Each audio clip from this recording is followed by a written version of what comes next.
Japanese attacked Pearl Harbor, our west coast became a potential combat zone. Living in that zone were more than 100,000 persons of Japanese ancestry, 2/3 of them American citizens, 1/3 aliens.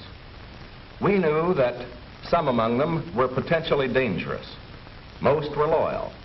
But no one knew what would happen among this concentrated population if Japanese forces should try to invade our shores.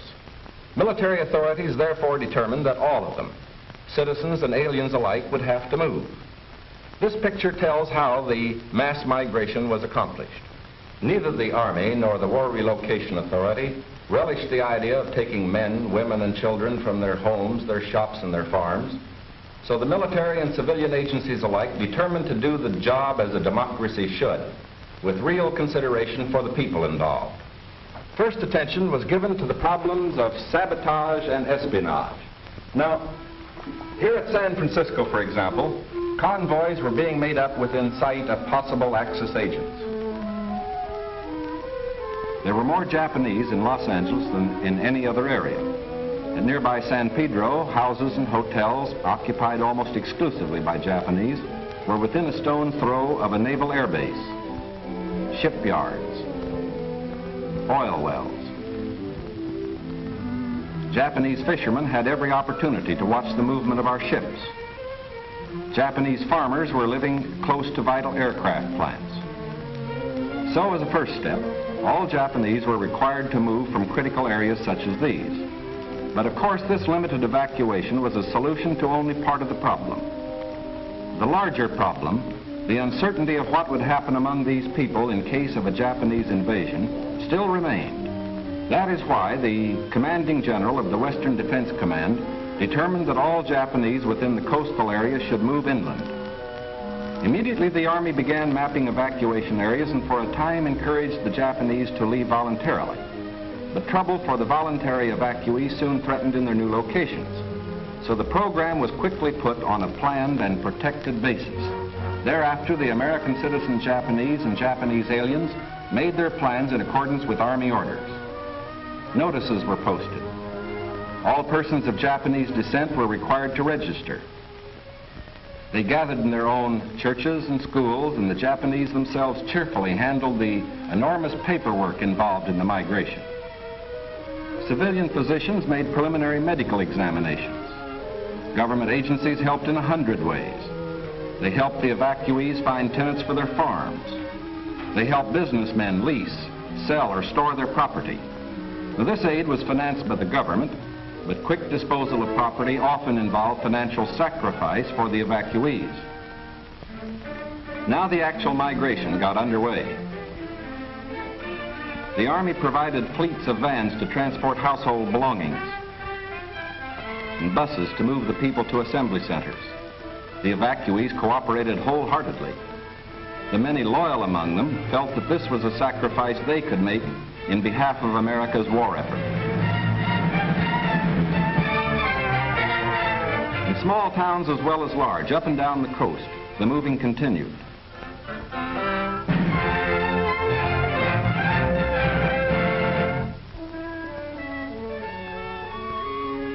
Behind them, they left shops and homes they had occupied for many years.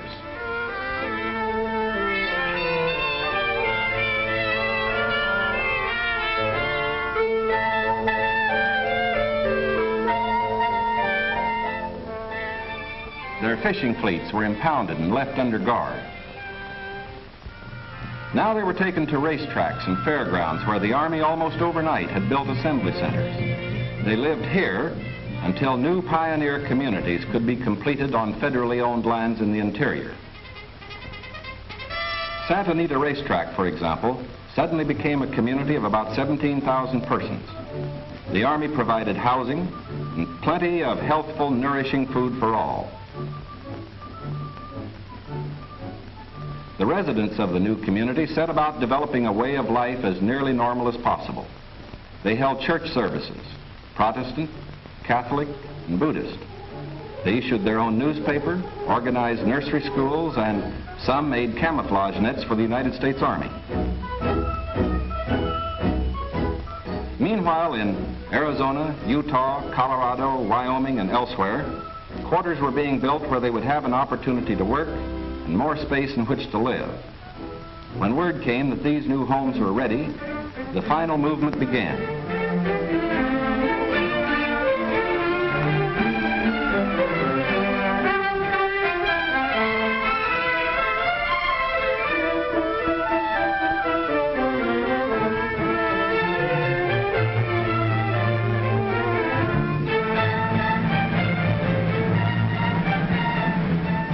At each relocation center, evacuees were met by an advance contingent of Japanese who had arrived some days earlier and who now acted as guides. Naturally, the newcomers looked about with some curiosity. They were in a new area, on land that was raw, untamed, but full of opportunity. Here they would build schools, educate their children, reclaim the desert. Their own physicians took precautions to guard against epidemics. They opened advanced Americanization classes for college students, who in turn would instruct other groups.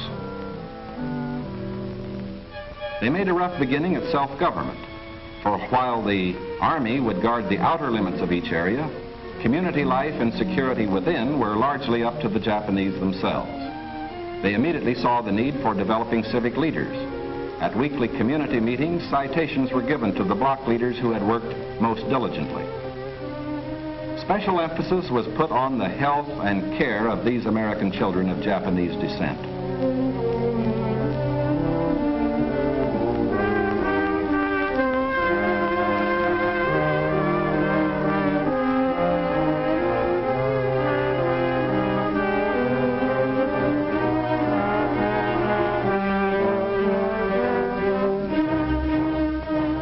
Their parents, most of whom are American citizens, and their grandparents, who are aliens, immediately wanted to go to work. At Manzanar, they built a lath house and began rooting guayuli cuttings. The plants, when mature, will add to our rubber supply.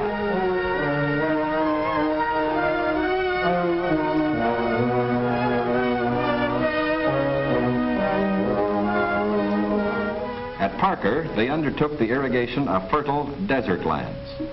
Meanwhile, in areas away from the coast and under appropriate safeguards, many were permitted to enter private employment, particularly to work in sugar beet fields where labor was badly needed. Now, this brief picture is actually the prologue to a story that is yet to be told. The full story will begin to unfold when the raw lands of the desert turn green, when all adult hands are at productive work on public lands or in private employment. It will be fully told only when circumstances permit the loyal American citizens once again to enjoy the freedom we in this country cherish, and when the disloyal, we hope, have left this country for good. In the meantime, we are setting a standard for the rest of the world in the treatment of people who may have loyalties to an enemy nation. We are protecting ourselves without violating the principles of Christian decency. And we won't change this fundamental decency no matter what our enemies do. But of course, we hope most earnestly that our example will influence the Axis powers in their treatment of Americans who fall into their hands.